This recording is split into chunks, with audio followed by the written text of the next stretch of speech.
నల్గొండలోని మంత్రి కోమటిరెడ్డి వెంకటరెడ్డి క్యాంపు కార్యాలయంలో విలేకరుల సమావేశాన్ని నిర్వహించారు. నల్గొండలోని మంత్రి కోమటిరెడ్డి వెంకటరెడ్డి క్యాంపు కార్యాలయంలో విలేకరుల సమావేశంను నిర్వహించారు. ఈ యొక్క విలేకరుల సమావేశంలో డీసీసీ అధ్యక్షుడు కేతావత్ శంకర్ నాయక్ పాల్గొని మాట్లాడారు. ఈ విలేకరుల సమావేశంలో పట్టణ కాంగ్రెస్ పార్టీ అధ్యక్షుడు Gummula Mohan Reddy, Nalgonda municipal chairman Burri Srinivas Reddy, vice chairman Abbagoni Ramesh Goud తదితరులు పాల్గొన్నారు. గతంలో ఆర్ఎస్ ప్రవీణ్ కుమార్ గారు ఒక ఐపీఎస్ ఆఫీసర్, ఐపీఎస్ ఆఫీసర్ గా ఉండి ఒక ప్రభుత్వ సంక్షేమ హాస్టళ్లకు ఒక కార్యదర్శికి ఎంచుకున్నాడు. అంటే పోలీసులో లా అండ్ ఆర్డర్ ఉంటది, కానీ ఇది ఎందుకు ఎంచుకున్నాయంటే అతను ఒక భారీ కుట్ర అనుకున్నాడు లోపల. ఆయన ఉన్నప్పుడు ఒక స్పారోస్ అని చెప్పేసి ఒక సంస్థను నిర్మించి ఒక వ్యక్తిగతమైన బలాన్ని పుంజుకోవాలని చెప్పేసి ఒక బలమైన కుట్రతోటి ఆయన సంక్షేమ హాస్టల్ కార్యదర్శిగా పనిచేసాడు. చేసినప్పుడు అతను పెట్టిన ఏదైతే ఫుడ్ పాయిజన్ అని చెప్పి వాళ్ళ మధ్య టీఆర్ఎస్ ప్రభుత్వం, బీఆర్ఎస్ అన్న కాంగ్రెస్ ప్రభుత్వాన్ని బదనాం చేస్తా ఉంది. అదంతా కూడా ఏంటంటే మీ అందరికి తెలుసు, ఆయన కార్యదర్శిగా ఉన్నప్పుడు చాలా మందిని నామినేషన్ పద్ధతిలో అందరికీ హాస్టల్ కుక్కర్స్ గా, తర్వాత చాలా మంది ఉద్యోగస్తులుగా పెట్టిన వాళ్ళందరూ కూడా ఇవాళ అందరూ కూడా వాళ్ళే ఆయన మాట వింటారు కాబట్టి వాళ్ళందరూ కూడా ఇవాళ ఫుడ్ పాయిజన్ అని చెప్పేసి ఇలా చిత్రీకరించి ఇలా ప్రభుత్వాన్ని బదనాం చేస్తుంది.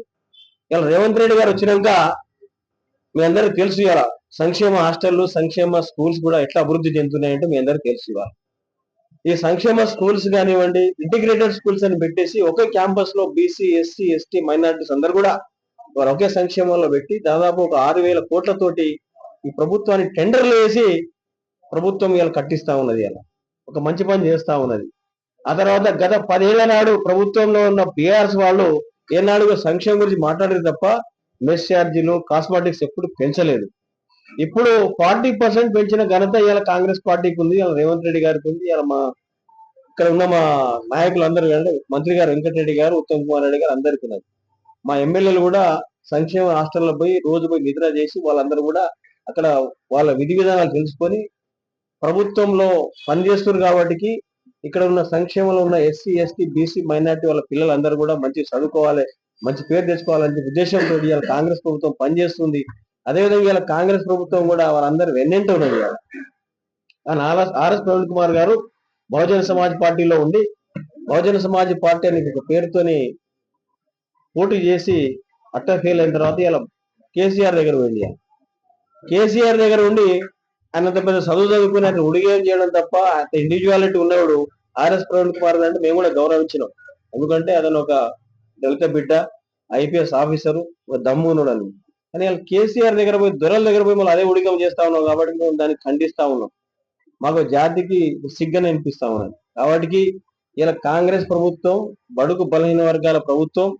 కాంగ్రెస్ ప్రభుత్వం వచ్చిన తర్వాత నేను చూసిన మీరు పాలమూరులో ఇలా సభ పెట్టిన తర్వాత రైతులు, కర్షకులు అందరూ హర్షిస్తా ఉన్నారు. 2 లక్షల రుణమాఫీ ఇలా భారతదేశంలో ఎవరు చేయలేదు. ఏకకాలంలో భారతదేశం రుణమాఫీ చేసిన ప్రభుత్వం ఏదంటే కాంగ్రెస్ ప్రభుత్వం. మీ అందరికి తెలుసది. ఆ తర్వాత వచ్చిన 6 కన్స్ట్రక్షన్ రంగాలలో దశాబ్దపు అనుభవంతో కస్టమర్ల మరియు శ్రేయోభిలాషుల మన్ననలను, నమ్మకాన్ని గెలుపొందిన సంస్థ విఆర్ఆర్ కన్స్ట్రక్షన్స్. నాణ్యతకు, నమ్మకానికి మారుపేరు VRR constructions. Independent houses, apartments, villas అన్ని రకాల హంగులతో అలరించే అద్భుతమైన వెంచర్స్ తో పాటు అందరికీ అందుబాటు ధరలో సొంత ఇంటి కలను సాకారం చేసే నమ్మకమైన సంస్థ VRR constructions. Please visit VRR constructions, vertex plaza near Radhika theatre, ECL X road, Hyderabad. Call to 910088555512 9100885555.